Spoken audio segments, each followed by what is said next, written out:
So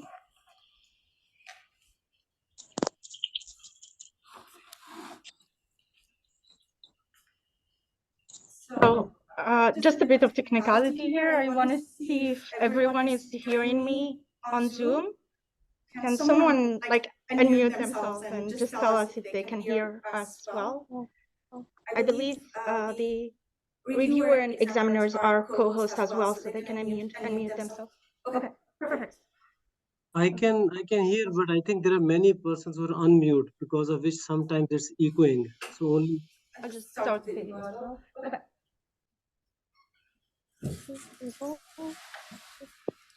Okay, so good afternoon, esteemed committee members, colleagues, supervisors, guests, and family. I'm really glad to present my thesis work entitled Efficient Hardware-Aware Neural Architecture Search for Edge Computing.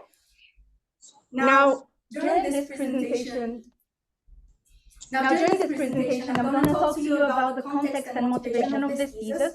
Then I'm going to discuss the literature review and explain the three main components of hardware-aware neural architecture search. And I'll explain the contributions of this thesis. Now, these are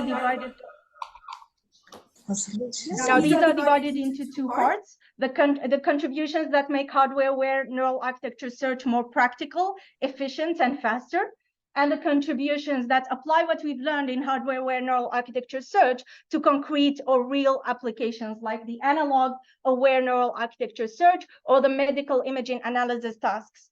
And I'll conclude with a wrap-up and some future perspectives. Now, in parallel to this presentation, I'm going to tell you the story of these little tiny devices that lives within Device City. In Device City, devices communicate this struggle. They talk to each other, and all of them have one aspiration. Now, their aspiration is to help humans in their daily life. An edge GPU or a cloud GPU wants to travel the world in an autonomous driving car. A tiny Arduino wants to help humans grow more healthy food. And an altruistic cloud CPU wants to help radiologists detect tumors faster. But all of these tasks require for them to run AI algorithms, and more specifically, deep learning ones. And now, as in our world, the most powerful, richest, and giants always win, here in Device City, these are the cloud devices. Although they consume a lot of energy, memory, and are very expensive to us humans, we always choose them over the tiny and edge devices. And one of the reasons is displayed in this plot here, where each circle represents a deep learning model, and the size of the circle represents the complexity or the size of that model. And you can see that over the years, the size of the model really increases. And this is only for ImageNet, but if we talk about foundation models like GPTs or the DAL-E, then this number increases to 100 billion parameters, which a Raspberry Pi, for example, as a tiny device, struggled to handle. Now, my thesis registers into the effort of helping these tiny and edge devices reach their dream. How can we build these deep learning models that can meet the requirements of the edge devices? Now, deep learning models looks a bit like this graph here. Now, this graph represents a convolutional neural network. However, all neural networks are also represented within this graph. And we call this graph the architecture of the deep learning model. The architecture goes from the input, and it goes to a series of different operations like the convolution, the pooling, the fully connected, and then until we get to the label, which is here dog. Now, the architecture, as I said, is represented with the operation per layer, as well as the hyperparameter associated with the operation itself. And if I'm a machine learning engineer trying to work on a data set, then I would also need to fix the learning rate, the momentum, or the batch size, which are called the training hyperparameters. Now, very important thing to know is that the accuracy and the hardware efficiency are very sensitive to the chosen architecture and hyperparameters. Now, of course, the effort of doing deep learning more efficiently has started before my thesis, and there are a lot of superheroes that are helping these tiny and edge devices. One of them is the model compression. Model compression takes an architecture or a deep learning model that is fixed and already trained and tries to compress it to make it even smaller. There is also the code transformation superhero, which is really hardware dependent. Depending on the hardware, we know what kind of code implementation is really optimized for that hardware. So we will take a fixed architecture again, and we will try to optimize that architecture with some code transformation so that we get an optimized version of that model. Now, the cornerstone of this thesis and the most interesting part is the hardware-aware neural architecture search. Well, the most interesting part for me. So it takes a search space of different architectures and different ranges of hyperparameters, and it tries to find the best combination that creates the best model. It can be either hardware dependent, where we say, I have a Raspberry Pi, and I'm trying to find the best model for that Raspberry Pi in particular. I will include the characteristic of the Raspberry Pi in the design of the search. Or it can be hardware agnostic. I have this search of different architectures, and just let's find the smallest one that has a good accuracy as well. So before we start and explain the hardware-aware neural architecture search as a whole, we need to define what's neural architecture search. Now, NAS is under the umbrella of automatic machine learning, trying to make the machine learning pipeline automatically. And NAS specifically automatically design the architecture of deep learning models. It has these three components: the architecture search space that defines all the search space that I'm looking for and the ranges of hyperparameters, the search algorithm that looks into this search space trying to find the best architecture, and of course, it needs some kind of objective or evaluation. So we added a third component, which is the evaluation methodology that computes the performance of this architecture so that we know if architecture A is better than B or B better than A. Now, if we add hardware awareness, the goal changes a little bit. We want to find the most efficient architecture for a target hardware for a specific task. The definition of efficient changes from in NAS, it was only the task-specific performance. I was only looking for the most accurate, or depending on the task, the most accurate in terms of image classification. But then if I'm in object detection, I want to maximize the average precision, for example. Or if I'm in segmentation, I want to maximize the dice score. But now in hardware-aware neural architecture search, we added another set of objectives, which are the hardware efficiency, like the latency, the energy efficiency, or the energy consumption actually, or how small is that model.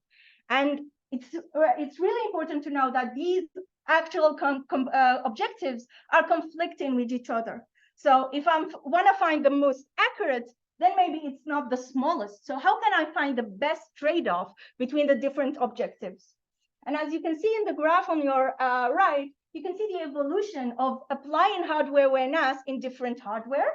Now we have much more diversity in the hardware that we're targeting with hardware awareness, targeting SoC, FPGAs, or ASICs.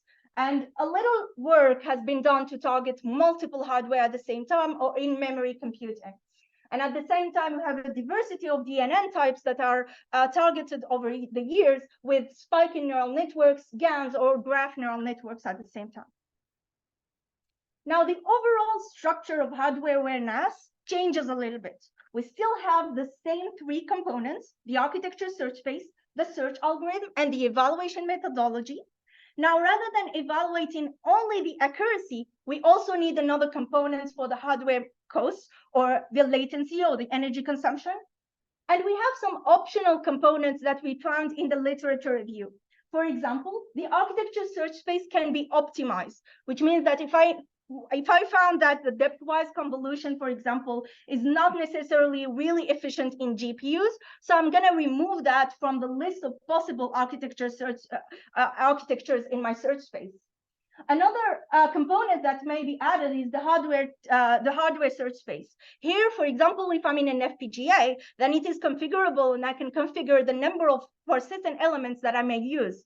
To do a co-design between software and hardware at the same time to find the right architecture and the associated hardware configuration that is suitable for this architecture. And of course, at the end, we still can call our compression superhero and use the quantization and pruning to even more shrink that model or reduce the size of that model. Now let's go components by components. Let's start with the search space. The search space can be defined in many ways. The first definition of search space is the most intuitive one, where we have a list of different operators.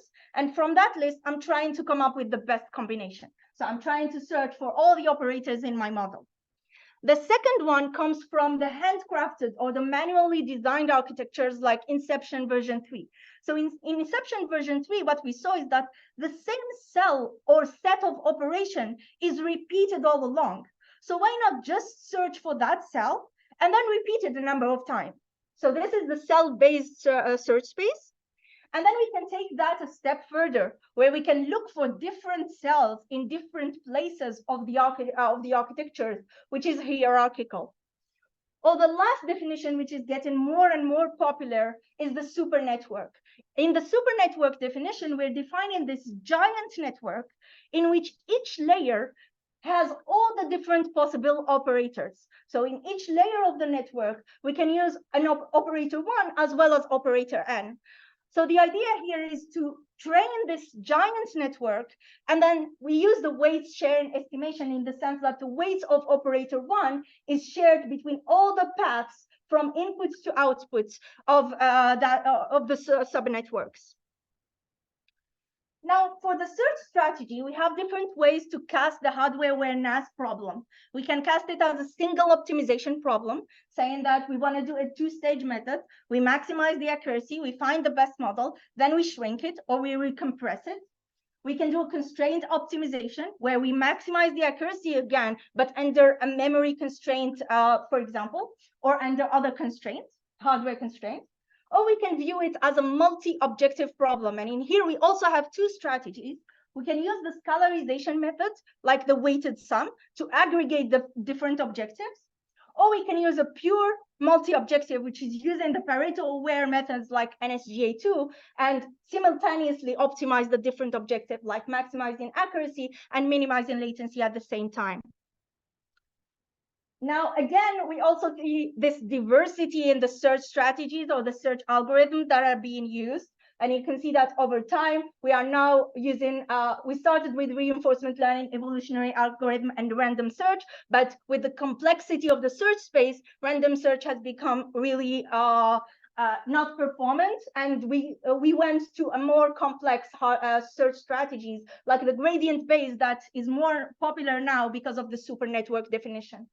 And of course, there is the popularity and growth for the multi-objective search algorithms that help find architectures that really best do the trade-off between the different objectives. Now, for the performance estimation, this is the main bottleneck of NAS. So when doing NAS, we sample different architecture and we need to get its accuracy. Now, training one architecture on ImageNet requires at least 2 hours. And evaluating its latency requires from us to deploy that model on the hardware and get a multiple trial latency so that we can get an average. So it takes around 10 minutes on Jetson Nano, for example. So it has become the bottleneck, and we really need to focus on that to make NAS more practical and faster. So multiple methods have been done, like the partial training, where we train just for a few epochs and then use that accuracy. Or the proxy data set, because we know that CFAR10, for example, best models are the same models for ImageNet, just tweaked a little bit. So we search for CFAR10 because it's smaller, and then we adapt that model for ImageNet later on. Or we can do the learning curve extrapolation, where we train for a few epochs, and then we extrapolate. We try to come up with the accuracy after a few epochs, for example. Or the one that we are most interested in is the surrogate model. Surrogate model is a machine learning model that predicts the accuracy based on the hardware, on the architecture characteristics. So let's say we have this number of flops, this number of convolution, this number of this depth. Let's predict how much accuracy I'm going to get on CFAR10, for example. Now, the same thing can be applied for hardware, for latency, for example. We can also say, I have this number of operation and I want to predict the latency. We can also use a low fidelity estimation where we come up with a function that directly models a mathematical function that models the latency on that hardware. This requires expertise in the hardware in particular. We can also use a lookup table where we take all the predefined operation in our search space and compute their latency. And then when sampling a model, we're just summing the operators that are used in that model. Now, this is the overall architecture of the hardware-aware NAS, simplified without the optional components. We have the search space, the search algorithm, and the evaluators or the estimators. Now, our focus after the literature review is on the bottleneck first. So we have a bottleneck in hardware-aware NAS. So if we want to make hardware-aware NAS more practical, then we need to work on these estimators. So our first research question is how to design multi-objective evaluation metrics or multi-objective evaluation methods. The second, and I would rather say that the most important component in hardware-aware NAS is the search space, because it defines all the architecture and the ranges of accuracies that we're going to get at the end. So our questions on the search space is how to combine the quantization and hardware-aware NAS, and also how to enhance innovation, because we are also, when we define the search space, we're actually defining it with operators that are manually crafted or handcrafted. So we know about the convolution, we know about the pooling, we know about the batch norm, but how can we innovate in the search space and come up with new operators by defining the search space from mathematical instructions? And now, once this hardware-aware NAS is once we get a method that is good enough, we want to apply it to real-world scenarios. And the first one is the analog in-memory computing. So these devices are really promising for AI, but what kind of architecture is best suited for them so that we can exploit their energy efficiency? And the second one is we want to go for medical imaging analysis and tackle these tasks. And what kind of new objectives arises when we're targeting medical imaging analysis? So first, let's discuss the efficient hardware-aware NAS methods. So we're working on the tasks or the estimators in general, but the first work, we started small, and we started only focusing on the task-specific performance estimator, which is the accuracy estimator. So in hardware-aware NAS, they usually use this model, this surrogate model that predicts the accuracy. So our intuition was, if we're using this surrogate model for the search, what the search actually needs is to know if A is better than B, and not to know that A has 95% accuracy and B has 92, for example. What we really need to know is what is the rank between the two architecture, which one is better. So we took a look into the literature of learning to rank theory, and why not design a surrogate model that is trained with the learning to rank theory or the ranking errors? One of the errors is the hinge loss. The hinge loss tries to maximize the margin between the actual rank and the predicted rank. So we're trying to go more and more and learn what is the best rank of the architectures rather than learning what is the actual accuracy of that architecture. And you can see here in that figure that all of the different models, MLP, XGBoost, GCN, or graph isomorphism network, if you took them and trained them with the ranking loss, then the Kendall-Tau correlation, which is a ranking loss, which evaluates how well our surrogate is better. So you can see that all of the blue bars are higher than the red ones. Now, our main concern is on the multi-objective challenges. So we want to get to a hardware-aware neural architecture search that is pure multi-objective. And why is that? Because we want to find that Pareto front, the Pareto front that represents the set of solutions that are that represent the best trade-off between the different multiple objectives. This will allow us to have a simultaneous optimization. This will allow us to have a representation of the different trade-off. But most importantly, this will allow us to select the architectures based on the specific hardware scenario. And this is an example of our contribution PRP NAS, in which, depending on the battery capacity of the system, we're changing the actual architecture that we are selecting. So let's say if I'm in a smartphone, I will use the most accurate architecture at first. Then I will see that my system battery is actually decreasing. So why not go for a lower architecture that has a lower accuracy a little bit, but consumes much less energy, so that I can prevent my phone from dying, for example.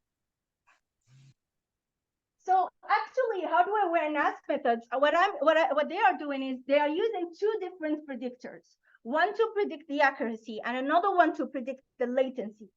And what it does, it makes it more difficult, and it increases the error of ranking based on the dominance criteria. So what we have seen is that if at first, for example, B dominates A, when I predict the accuracy of A and accuracy of B, then I predict the latency of A, the latency of B. Each of the predictors, of course, has a certain error. It cannot be perfect.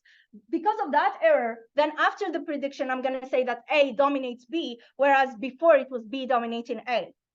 So it hinders for the search algorithm to really find the true Pareto front, and we're getting away from that true Pareto front. So because of the challenge, we came up with two solutions based on the search space type. If we're in a cell-based search space where we created hardware Pareto ranking neural architecture search, which is a multi-objective surrogate model. And if we're in super network, then we created the multi-objective training methodology for super network search spaces, which is called Pareto ranking preserving neural architecture search. So let's start with hardware PRNAS, the first contribution on a cell-based search.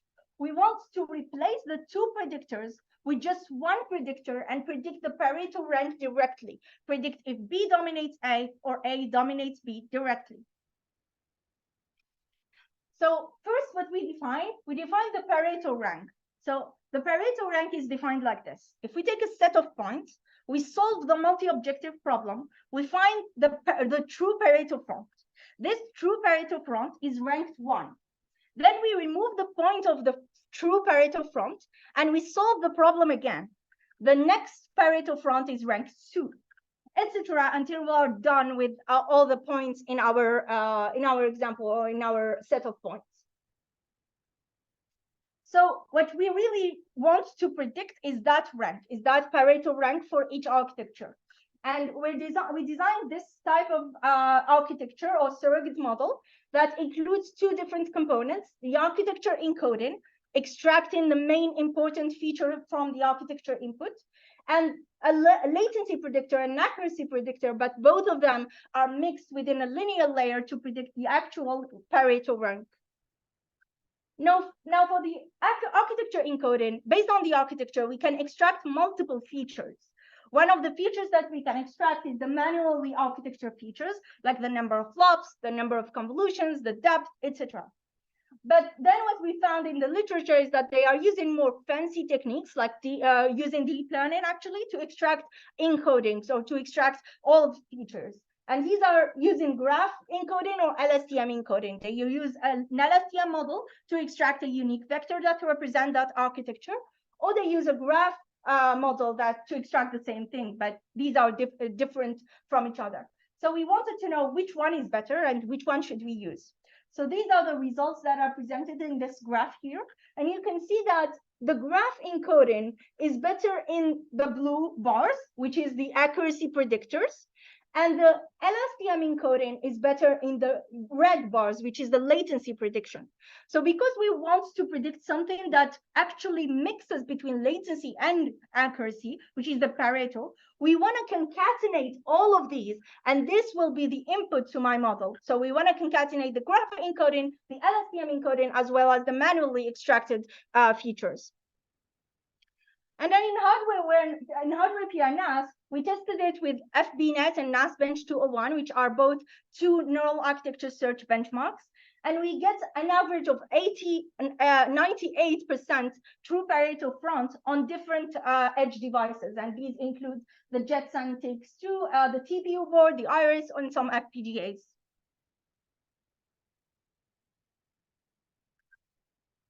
Now we want to also solve that problem for the super network definition. We have the super network definition, if you recall, we have a giant model that in each layer has all the different possible operators. And the path from the input to the output is one solution. And the idea is to train that giant model and then use it directly to get the accuracies or to estimate the accuracies or how well the performance of that model. So there are two problems in training this giant network. The first problem is when we sample a subnetwork, the last sampled subnetwork is closer to our convergence than the first one. So we have a kind of a difference between the estimation of different subnetworks. And we have an unfair bias in the sense that sometimes we sample the conv33 more times than the conv11, and we need to have a fair amount between all of these so that the training converges for all of the subnetwork in a fair way. So what we are doing here is we have in this graph, so you have 3 different operations, and they're all within one layer. All of the layers output is summed.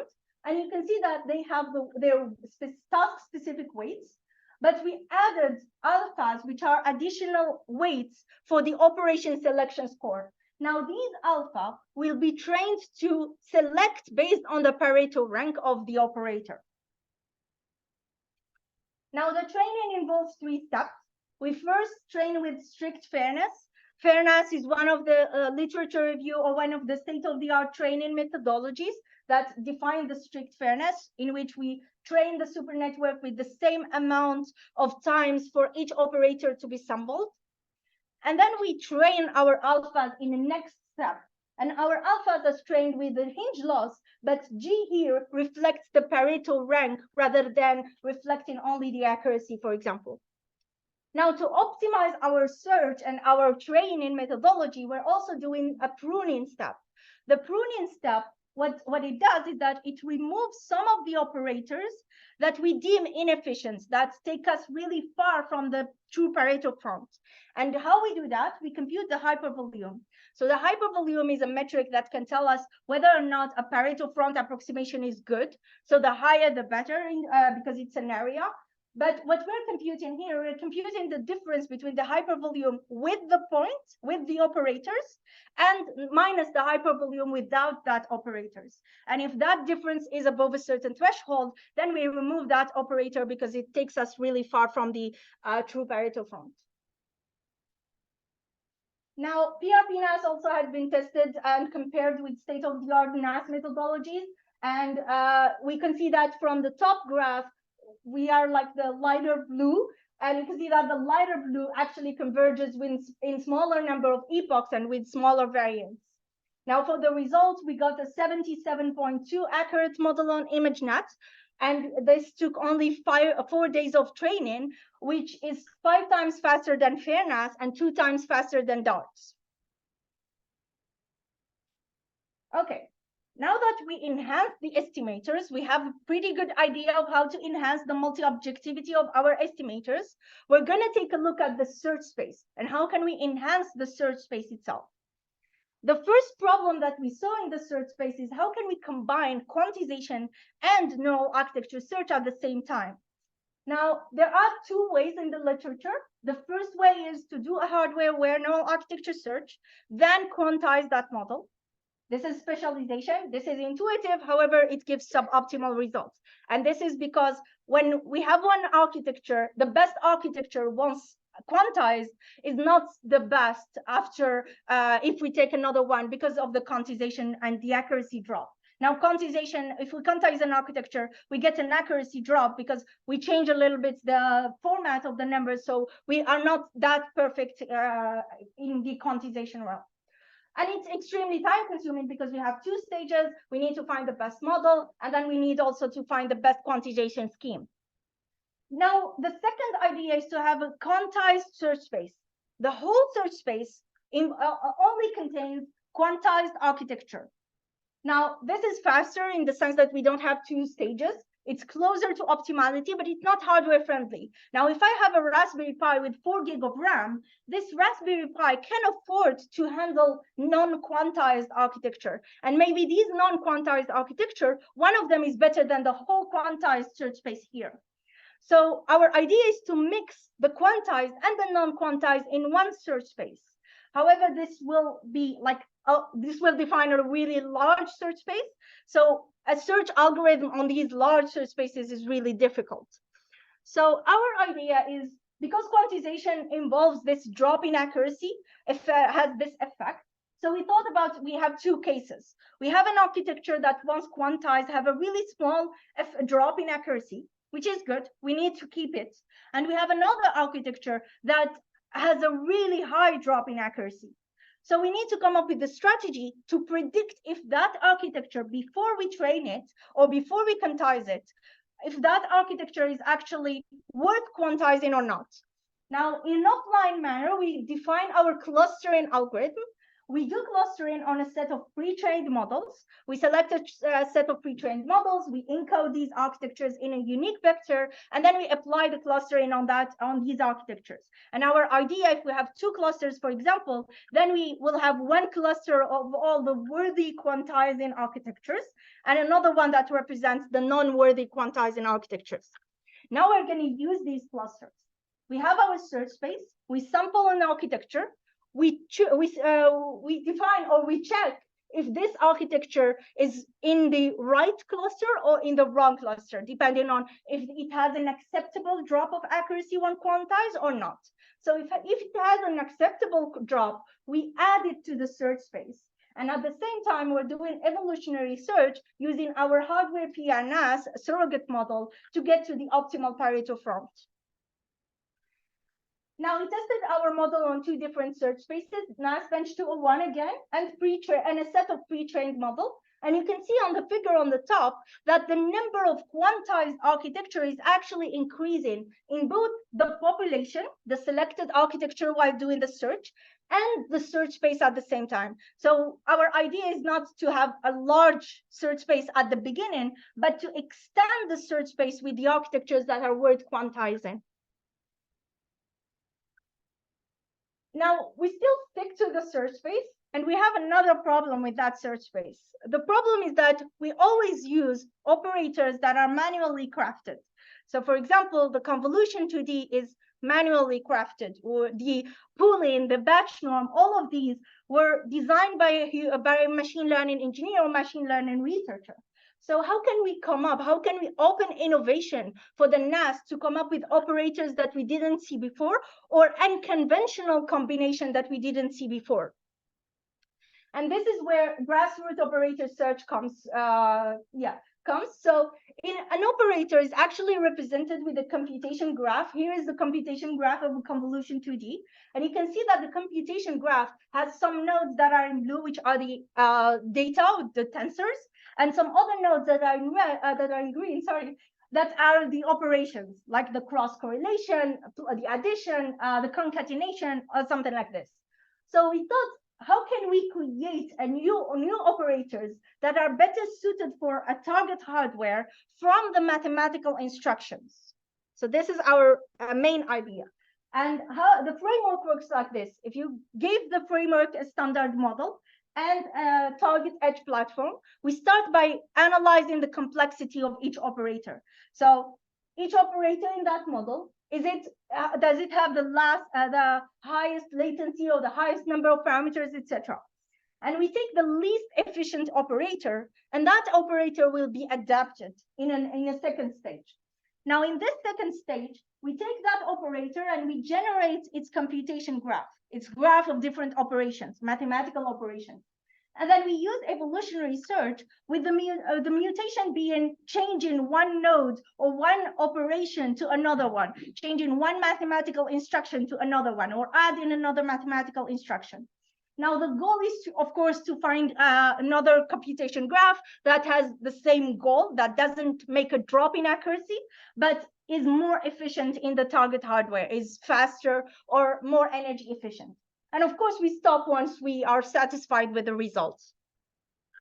Now, one question that may arise is, why start from the initial computation graph? Why not starting from scratch and replacing that other operator with a completely new computation graph? Why start from the initial comp2D, for example?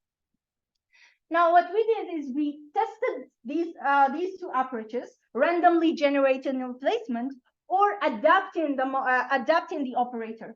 And you can see that if we randomly generate replacements, if we started with a 93% accurate model, then the accuracy will really drop by a lot. And all the sampled computation graph have around an average of 30% accuracy or 40% accuracy, depending on which operator we're changing.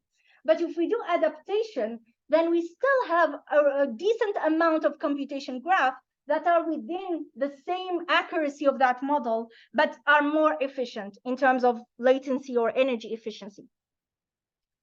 Now, these are the results of Gauss. In the results, we take an edge device, we take a model, and we try to improve it. Now, if you can see ResNet 18, for example, in Raspberry Pi 3 or in Redmi Note 7S, you can see that the top one accuracy improvement is around 5%, and we gain a speed up of 4.5 times, for example. Now, again, we also gain energy improvement and size reduction, but both of these are not our objective. So this is why, for example, we actually increase the size of ResNet 18, but it's still deployable on Redmi Note 7S. Also, we are not targeting the accuracy improvement. We just want to keep the same ISO accuracy. So we want to keep the accuracy around the same number. So we are allowing the search to have a drop in accuracy if it increases the speed with 2.8, for example, for MobileNet version 3 for Raspberry Pi 3.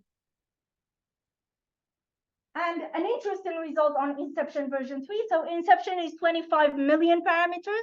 And because of its size, it couldn't be deployed on the Raspberry Pi 3 that we are using. But Gauss could, because we targeted now the size reduction, we wanted to reduce its size so that it can fit on the Raspberry Pi. You can see that we found a model on adapted Inception version 3 to an adapted version that can fit on that model. Okay, so now we contributed on the estimators part. We find a multi-objective surrogate model that can evaluate faster and make the hardware awareness more practical in general. We also contributed on the search space part, where we enhanced the search space definition so that we can find more innovative operator, or even like combined quantization and neural architecture search. Now we want to apply these hardware awareness into two different applications, which are the hardware analog in memory computing and the medical imaging analysis. Let's start with the hardware. So analog in memory computing have this configuration, and these are memories where the vector matrix multiplication is applied directly in the memory. Now, why do we do that? We gain a lot from less data movement, because in the traditional von Neumann architectures, we have the processor on a side and the memory on the other side, and then the processor asks for the data, and the data goes back and forth between processor and memory. And this is the von Neumann bottleneck. So when doing in-memory computing, we're removing this von Neumann bottleneck, and we're increasing, we're having models or hardware that is more energy efficient. So, and it's a promising for AI, because in AI, actually, all the deep learning models and all of these operators have one common operation, which is the vector matrix multiplication, and more specifically, the matrix multiplication, which can be divided into vector matrix multiplication. However, of course, there is a downside for these hardware, which is the noise and drift, which are inherent characteristics for these analog in memory computing. So if you can see here, these two models are deployed on an analog in memory computing, and you can see that over time, both models have a drop in accuracy. The accuracy doesn't stay fixed because the values in the resistive values changes over time. Now, one thing that you can see from these two models, one is much more robust than the other. So depending on the architecture of the model, we can find a model that is more robust and more noise resilient to these the inherent noise of these architecture or these hardware. So this is our idea: develop a neural architecture search that can find a robust, noise resilient architectures for analog in memory computing. Now, for the three components, we went for a ResNet-like search space, an optimized evolutionary, and maybe the most interesting thing to present here in this defense is how can we say, or what is the performance? How can we measure that performance in terms of robustness and accuracy? So the first objectives that we chose were the one-day accuracy, which measures the accuracy after 1 day of drift. and the accuracy variation over 1 month, the ABM that you can see there, which is the 1 second minus the 1 month accuracy. And basically, we want this to measure the robustness of the model. The less it drops, the better it is. Now, once we went for these two objectives and really deployed our model on a real hardware at IBM, we found that our models actually have for different trials, different one-day accuracies. So we wanted to have a consistent model. So we added also the one-day accuracy standard deviation so that we have models that are also consistent. Now, we tested analog NAS on 3 different tasks: image classification, visual wake word, and keyword spotting. For image classification, these are the results on CFAR10. In an average of 20 minutes, you can see that we find, so just definition of this plot, here we have like the time and the accuracies, and we have the reddish line that corresponds to our model, analog NAS model, and the bluish line that corresponds to state-of-the-art models. So you can see that the top one, the red one, is only 860K parameters, and is the best one in terms of accuracy, robustness, drop over time, and also consistency. And if we compare that to the light blue one, which is just below it, in terms of number of parameters, this wide ResNet is 26 million parameters. So basically, we found a model that is 860K parameters. That is much better than a model that is 26 million parameters. Now, we wanted to take a look at the architectures, what they are actually looking like. So if we compare analog NAS T500, T500 means that the number of parameters is around 500K. And if we compare it to ResNet 32, which is also 466 parameters, so we can like compare them in terms of number of parameters. If we compare their architecture, you can see that the analog NAS model is much more shallower and much more smaller, and it has wider convolutions than the ResNet 32 one. So now we want to apply hardware NAS into medical imaging analysis tasks. So there are different challenges in medical imaging tasks, especially when we use deep learning to solve these. The first challenge is that the data pre-processing has to be really extensively done for these different data. We also need to ensure that the model can generalize well across different patients, across different tasks. If we want to detect tumors all over the human body, then it needs to detect the tumor on the lungs as well as on the brain, etc. And one of the major problems that we had is the lack of or the absence of a benchmark for hardware NAS in medical imaging analysis. So it hinders reproducibility, it hinders how we compare to other hardware NAS methods for medical imaging. So it was really a problem for us.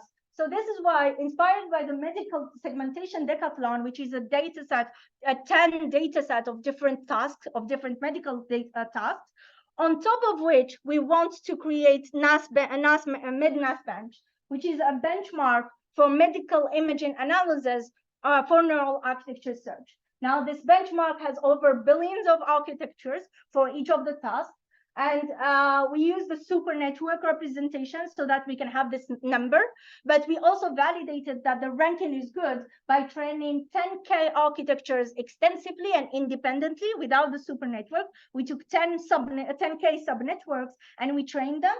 And then we compared if our evaluation using the weight sharing methodology, or if compared with the surrogate model. So which one is better? And you can see that the weight sharing methodology in the Kendall-Tau correlation, the higher the better, of course, is much better in all of the tasks except the lung tumor detection, in which we are really close to the surrogate model.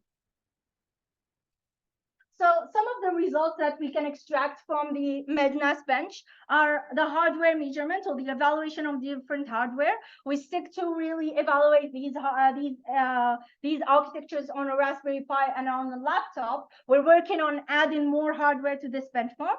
And you can see that there is a difference in the latencies and also in the energy consumption. For example, the brain, hippocampus and heart have the same input size. They are both MP-MRIs, so their latency is around the same number, but in the energy is really varied or has a really high variance. The same thing for the lung tumor prostate. They all have the CT input image, so we don't have to do these slices or these inputs with the repetitions. And you can see that the latency is approximately the same.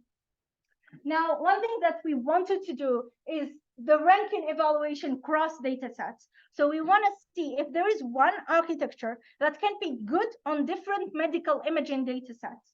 For example, what you can see here is that we took 10K architectures and we the same 10K architectures, but we ranked them on the different tasks. So we want to see if the ranking is the same on different tasks. And you can see that for the heart, for example, 90% of the ranking is similar to the lung tumor detection. So the same architectures can be used on the heart left arterial segmentation or the lung tumor segmentation. Now, based on that, now that we have a benchmark, let's create a methodology that can work on that can find better architectures for us. Now, our methodology is based on the super network because our benchmark is a super network, so that is already trained. So we're just building on top of it to find the best model. What we're doing is a bottom to top evaluation. We're pruning the operation when going from the bottom to the top. So from the last layer of the super network to the top layer of the super network, we're removing the architectures. And we have different objectives. So our first objective is that the validation accuracy is maximized over the latency of the model. So we also want to really minimize that latency.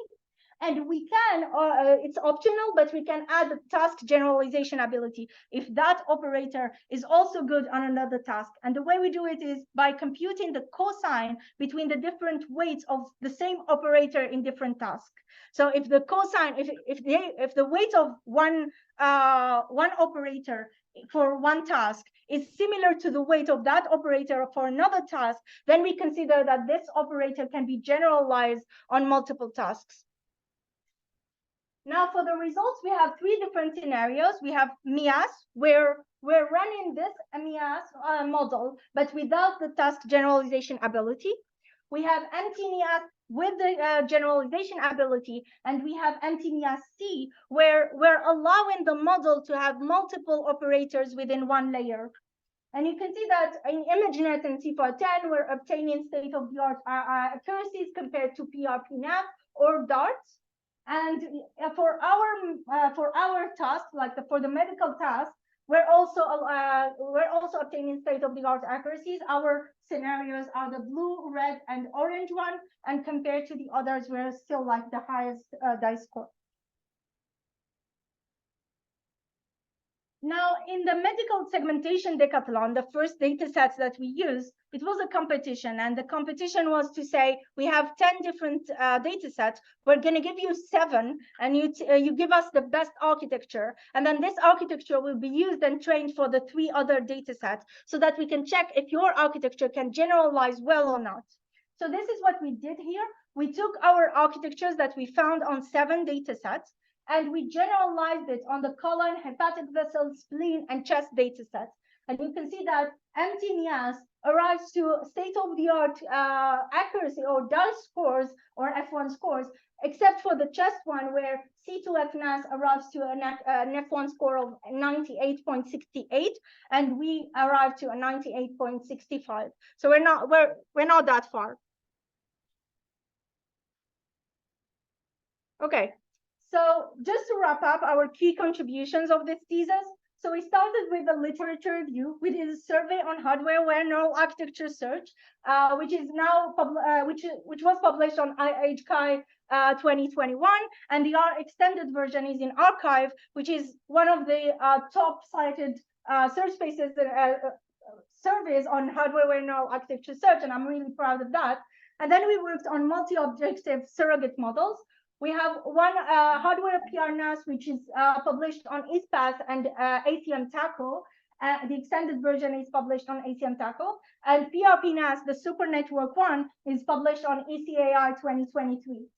Our quantization and neural architecture search mixture is published on DSD, and grassroots search spaces we're working towards publishing it in Elsevier future generation computer systems. Our analog aware NAS has been published to IEEE Edge in 2023, and I'm really proud to say that this is the best. We got the best paper award for that paper. And we're also working towards publishing our medical imaging analysis in Nature Methods. Now, my thesis registers into the effort of doing open source. So all of these methods are actually on GitHub. As a little star for the analog NAS, which is a modular and flexible library that is on top of the IBM hardware kit. And we got also the IEEE Open Source Science Award for open sourcing this library. And we're working on MedNAS Bench APIs so that people can access the benchmark and can use it to reproduce the results, but also give us more contributions in terms of neural architecture search for medical imaging analysis. Now, the future perspectives, I will define them just like the components of the hardware neural architecture search. For the search space, I will say that we need to push the boundaries just like we did for GAUSS, but we need to go more into the mathematical instructions and more unconventional designs. We don't need to stick to conventional designs that we manually created. And if we want to do that, then the search space will become really large. And so we need search strategies that can handle these search spaces that are really large. And one idea is to use quantum-inspired search strategies that can handle these large search spaces. For the evaluation, especially for edge and tiny devices, we really need to integrate the compiler into the evaluation so that once we evaluate the latency, this latency has really an effect on after code transformation, and we really evaluate the real latency after code transformation and everything.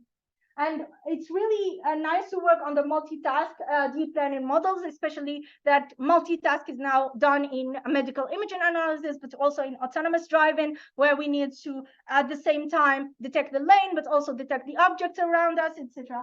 So we really need to work on how to evaluate and how to measure the performance of a multitask model, in deep learning. So yeah, that's the end. Thank you very much.